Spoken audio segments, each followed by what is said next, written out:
Brian Anderson, thanks for stopping by. Pleasure, Jay. Yeah. Before we sat down, we realized we got some geography in common.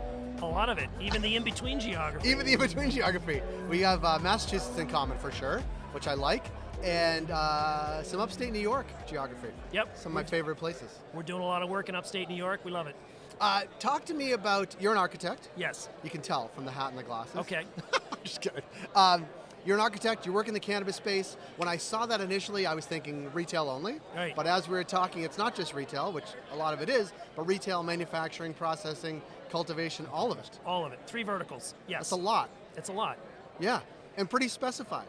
And they're all related in really kind of, well, all related through cannabis, but they're also related through operational, right? You have to, each one of those verticals, cultivating, manufacturing, and sales, all have really unique operational requirements.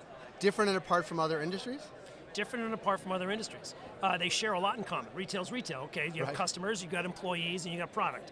But that product because it's cannabis, it falls under particular state laws. It has storage requirements. You can't have live product on the floor. Right? And turnover in retail is nationally 51%. So it is there's peculiarities and specialties to retail. And similar, I would imagine, for cultivation. And what I know about cultivation in cannabis is limited, but yours is not. Your knowledge is deep, but what I do know is that it's hot, it's moist, there's bright lights. That's a combination of things that calls for some pretty specific architecture. That's right. And operations, because mold, all those things mildew, need to be. Botrytis, yeah. Fire, like all the. Fire, yeah. Well, the fire, there haven't been a lot of documented fires in these facilities, although the chiefs Not in yours. Well, chiefs of police all think, well, it's weed, it's going to burn, so you need a sprinkler system. Well, not exactly. Not always. Right. So there's outdoor grows. They need less architecture. Then there's greenhouse grows. They need a little bit more architecture and planning. And then there's full indoor grows, controlled environment horticulture, where everything's done indoors. Right. So we can assist in all of that. So there's. We do master planning for the farmers who are going to grow outside, but how do you move it around? How do you move out the farm? Where do you dry it? You still have to dry it indoors. You still have to propagate. So there are a lot of farm buildings and structures needed. And then manufacturing, drug manufacturing, we're very happy. Great news out of the state of Mississippi. Highest per capita opioid addiction. We brought to market a group called Southern Crop, and they make a gel cap, comes in a blister pack, and it is an off-ramp drug prescribed by the medical community in Mississippi. Great. So we're really excited about ethically what cannabis can do. Yeah. And obviously, we said you're an architect. What were you doing? When did you start working in cannabis, and did that coincide with sort of Massachusetts legalization? But also, what were you doing before that? Yeah. So I graduated in 1992, and I started my career. So it's 35 years ago. For 30 years, we've had a company called Anderson Porter Design, and we were a general practice. And it were those things, they say that luck is the intersection of preparedness and opportunity. You've heard that before? Yes. Well, my customers routinely wore hair nets and beard nets. They swung their feet from the dirty side of the bench to the clean side. They went through all these protocols. That's medical device manufacturing. That's neuroscience laboratories. So those were in our wheelhouse. We'd worked with the Federal Reserve Bank of Boston during 9/11. We were their architect. So we have a really deep sense of security. In Massachusetts, that was a big deal in 2012. Yeah. How do you talk to the chief of police? How do you talk to the fire marshal? Those are things we're comfortable doing, normal stuff. No stuff for you. Normal stuff for me, right? But not necessarily for someone who's winning a license and they've been in jail for the past 5 years, and now they're going to talk to the chief of police about growing weed. Hadn't thought of that, but so yes.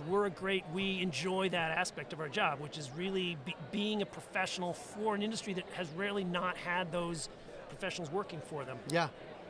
And it's been a while. I mean, I think you said 2014. So 2014. 10 years. 10 years. Yeah, this year is 30 years in business as a company and 10 years dedicated. So it's 100% of what I do.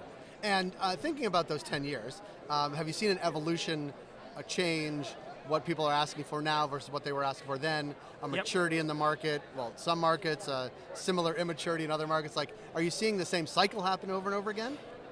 Yeah, so 2 things. The cycle I'm seeing happen over and over again. So new states come on the market. There's a euphoria with a new state coming in. Prices can shoot up to like $60 for an eighth, right? 3.5 grams in a new state. right? So there's a lot of money to be made that generates a lot of euphoria and excitement. Then that market plateaus when everybody's in and there's a huge production mass, and then prices start to drop. So that's a unique arc of development. The other difference we're seeing over 10 years now is that new license applications nationally are dropping. So there's just fewer and fewer and fewer new people coming in the market. So that is really evidence of other indicators that we're seeing that are showing that it's a maturity, and operators who have their license are a lot of California licenses are dropping all the time. Massachusetts licenses are dropping now in Massachusetts.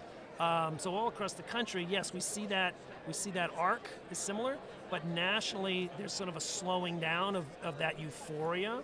That this is big real business. industry. It's a real industry. It's consumer product goods essentially. It's packaged goods and product goods, and yes, you got to bring them to market. You got to develop them, process them, and package them, and then deliver and bring to market. So it is different, like you said, or you were asking, than other industries, but in that way it's the same as other industries. And have you seen in more mature markets, even though they're not like mature, like 25 years or 50 years, but companies going back and saying, like, we've been in operation 5, 6, 7 years, we know what we're doing it pretty well, and now we need to do things either bigger or better or hone, because it seems to me like there's a natural cycle to a business that says, okay, we're doing this for 5 years, we know we do well, we need to lean in further there, or expand our facility, or contract our facility. Like, have you seen sort of that part of the industry too? Yeah.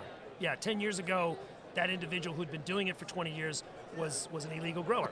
And bless them, right? They are the backbone of this industry, but they did not, and they had to learn that it's not their uncle's garage, it's not their mom's basement, right? And that they did. So today that class now has 10 years experience in a professional facility, but that facility was probably designed based on old standards. So the folks that we meet are now upgrading, renovating, adopting standards, things like OSHA.